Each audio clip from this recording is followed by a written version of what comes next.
Happy Monday, everyone. Happy Monday going into the Thanksgiving holiday this week. Thought I would do one more webinar before we hit the end of the week. So today I'm going to talk about Medicare OEP and the best practices for OEP. I thought this made sense given that, once AEP ends, we got the OEP starting in January. So today we'll talk about the basics of OEP. It's always important, I think, to go over that.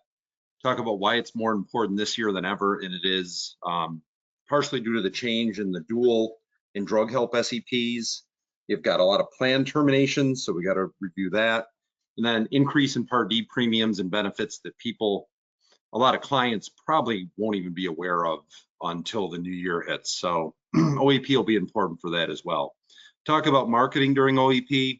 There's always a misunderstanding there, I think, about I hear a lot of people tell me that they can't market during OEP. In fact, you can. It's just there's a detail there, but you can market during OEP.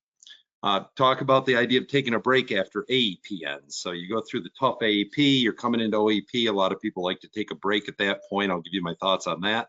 And then, like always, all our webinars are recorded. They're put on our YouTube channel. So if you want to look at any of our old webinars, go on the YouTube channel and check them out there. And please subscribe if you haven't done so yet. All right, so the OEP Basics, we'll talk about that. It runs January 1st through March 31st. People get confused about what you can do and what you can't do during OEP. So you can definitely change from one MA to another MA. And it doesn't matter. It could be a Medicare Advantage without prescription drugs to a MAPD, Medicare Advantage with prescription drugs, or vice versa, or MAPD, MAPD. But if you have a MA of any type in place, you can change to another one during the OEP. You can also change from MA back to original Medicare. You can always do that. So a client could use the OEP election to change from an Advantage plan back to original Medicare, and they could add a Part D plan. They can also add a supplement, because you can add a Med Sup the first of any month, but it does not create a guaranteed issue situation. Of course, you have some states that have all-time GI. There's 4 of them. You have other states that have birthday rules, some that have an annual GI.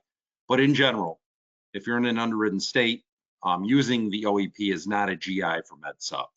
And of course, if somebody has a Medicare, a Part D drug plan only, original Medicare and a Part D, you can change from one Part D to another. And that's why I'd mentioned it is important, especially going into this year, where a lot of people probably haven't maybe looked at their drug plan, or maybe be surprised when they see how the benefits have more out of pocket or the premium's gone up a lot after the fact. What can't you do? So you can't change from original Medicare and add an MA.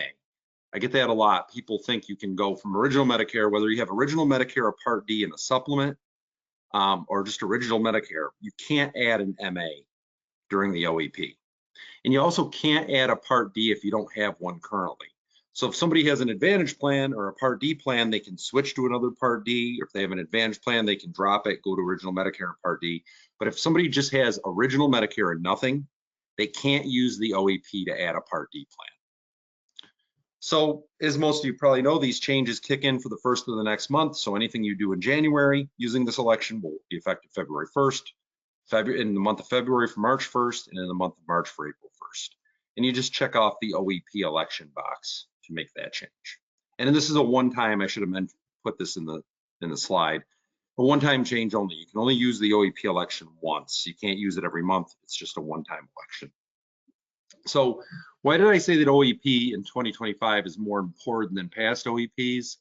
Well, for a number of reasons. First of all, you have the change in the special election period for duals, partial duals, and drug help. So keep in mind, you don't have the quarterly election for the first 3 months of the year for duals any longer. Duals can only be changed to an integrated plan. So if you want to go from one dual plan using the SEP for duals, existing duals, if you want to go from one dual to another, the only one you could switch them to is an integrated plan using the dual SEP in the first 3 quarters of the year. Full and partial duals and drug help can be changed back to original Medicare. That is a new election that was added, but only change back to original Medicare, and the person can add a drug plan. Okay, so if they want. I don't know why I have that can't only on the slide. So just ignore that, please. Thank you.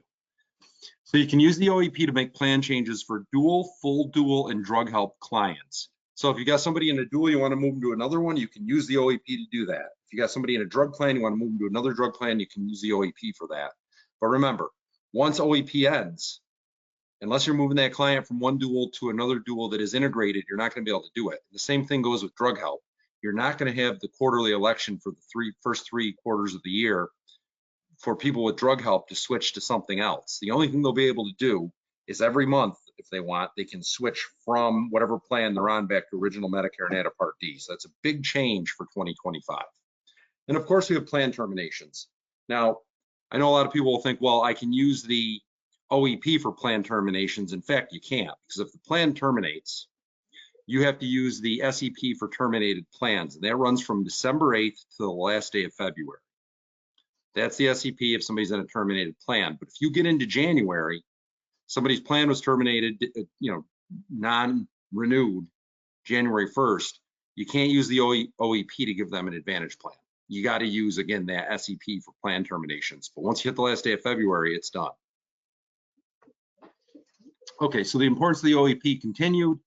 People not paying attention to their standalone RX plan, I think you'll see a lot of that. Plenty of people that have had an RX plan for a long time, maybe you made calls to them, maybe they didn't answer, and they didn't notice that their premium is going to go way up, or the out-of-pocket on the drug plan is going to go up, and they won't know it until they try to go to the pharmacy in January. And that is where the OEP will be very useful, because you can switch their drug plan for them then. Let's talk about marketing during the OEP. Yes, you can market during OEP. What you can't do is use OEP as the reason in the marketing. So if you think about that, you just can't do an ad that says, hey, this is OEP, you can switch plans. You can market like you normally would market, and when you do that and talk to the people, you can use the OEP to switch them, but the OEP itself can't be what is presented in that marketing, if that makes sense. So do your usual marketing to get new clients, use the OEP to move them, but don't mention the OEP in the marketing. This topic comes up a lot. I see a lot of agents that take a break after AEP, and I can't blame people.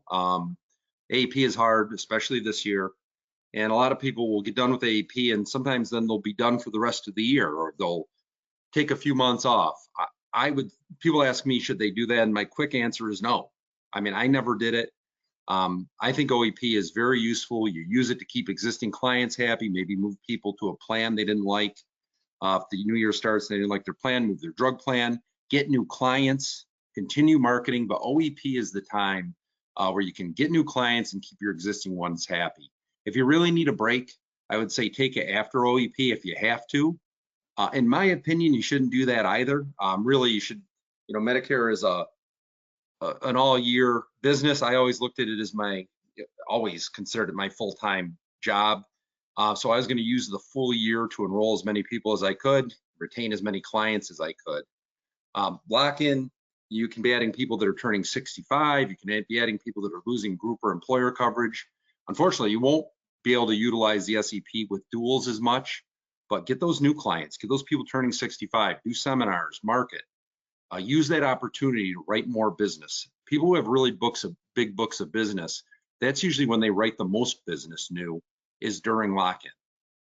And again, this is up to you. It's your business, it's your revenue, it's not mine. That's just my opinion. Also, last thing I'll mention about this is you definitely should use OEP and even lock-in as an opportunity to book appointments for the next AEP.